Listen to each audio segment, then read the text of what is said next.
আসসালামু আলাইকুম। আজকে আমাদের ওয়েট লস জার্নি অথবা পোর্শন লস জার্নিতে ডে 2।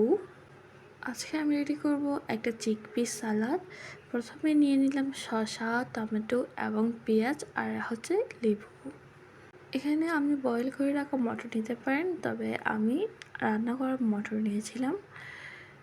যেহেতু আমরা এখানে পোর্শন কন্ট্রোল করছি, তাই আমাদের নেওয়া উচিত বয়েল করে রাখা মটর।